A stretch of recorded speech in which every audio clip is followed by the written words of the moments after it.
Hello, my name is Bruce Fine. I'm the International Counsel for Mazi Nnamdi Kanu, especially relating to his now 4 years plus arbitrary imprisonment without trial by the Nigerian government.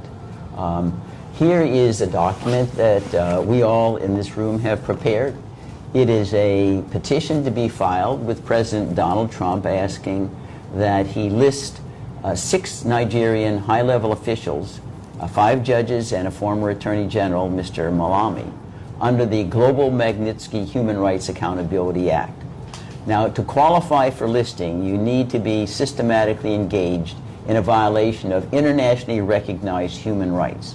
For the Biafran people to decide whether they wish to chart their own destiny as opposed to remaining in the Nigerian orbit.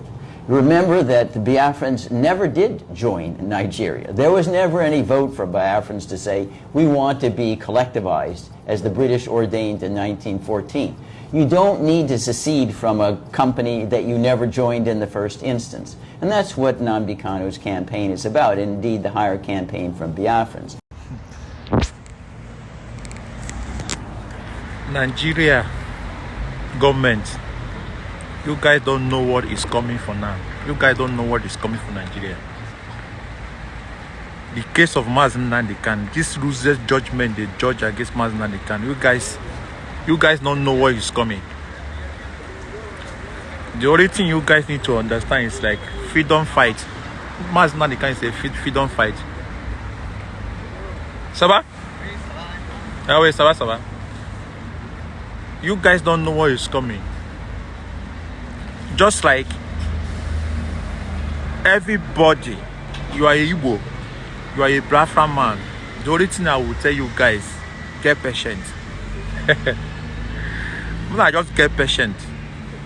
And the second thing again, continue praying for Mazi Nnamdi Kanu. That is the only thing. Because Nigeria don't know what is coming. Just watch the video finish. You see this video, watch the video finish. It's not over, but it's over. Guy, Nigeria don't know what is coming. I swear, people don't know. People don't know what is coming for that country. Hi. Anyway, I don't want to talk too much. Let's watch the video. Please help me share this video and drop your comment. Tell me what you think. Please don't forget to thumb up and like and share. It's very, very important, guys. Let's go. Hello, my name is Bruce Fine. I'm the International Counsel for Mazi Nnamdi Kanu, especially relating to his now 4 years plus arbitrary imprisonment without trial by the Nigerian government. Here is a document that we all in this room have prepared. It is a petition to be filed with President Donald Trump asking that he list 6 Nigerian high-level officials, 5 judges and a former Attorney General, Mr. Malami, under the Global Magnitsky Human Rights Accountability Act. Now, to qualify for listing, you need to be systematically engaged in a violation of internationally recognized human rights.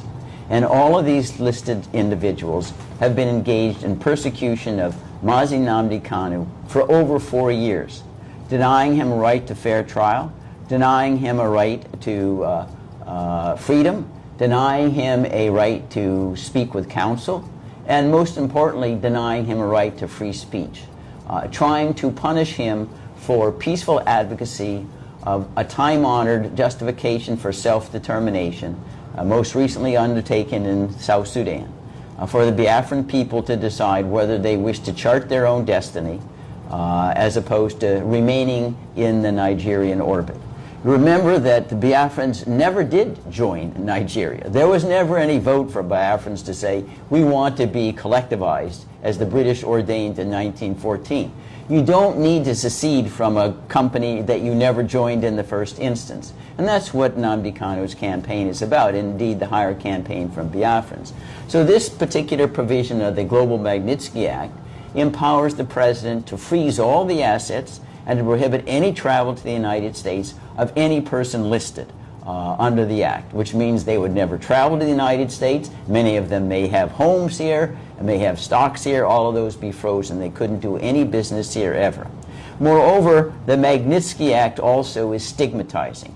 It brands you as someone worthy of others who are listed, who are notorious criminals, the president of North Korea, and others that are household words for violating human rights. So that's where we're doing. It's not a choice that we made initially.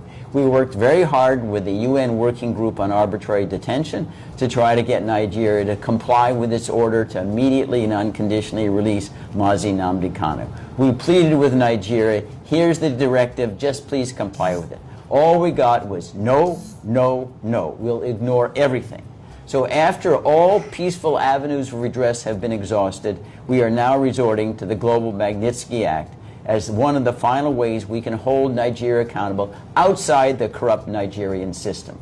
The President of the United States has its own independent authority to exert the powers of the United States to pressure Nigeria to comply with the working group decision, and that's what this petition seeks to accomplish. What the government did is a crime. Think of this obtuseness.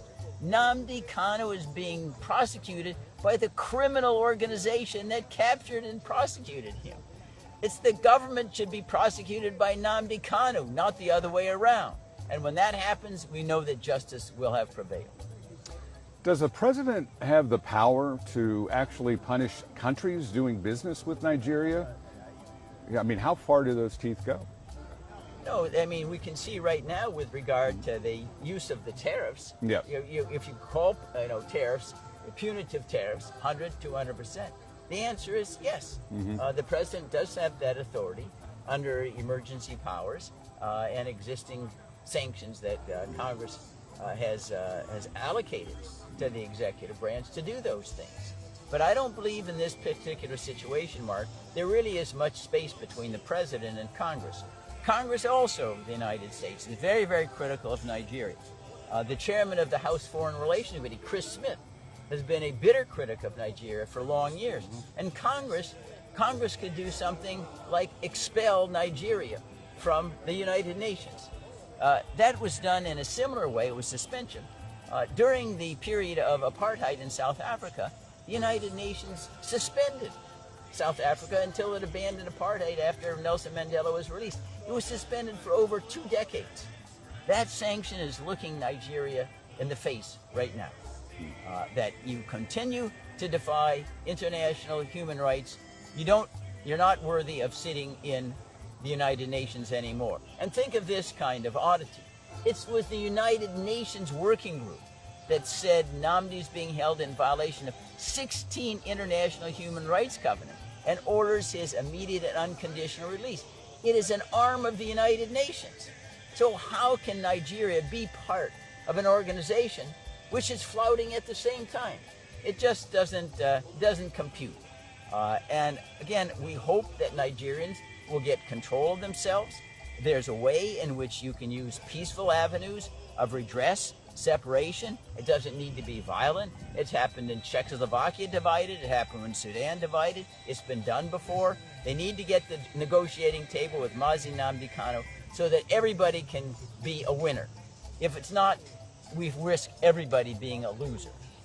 As an attorney, one last thing. Bruce, if you could expound on the difference of how they captured Mazi Nnamdi Kanu. Was it more of an arrest or a kidnapping?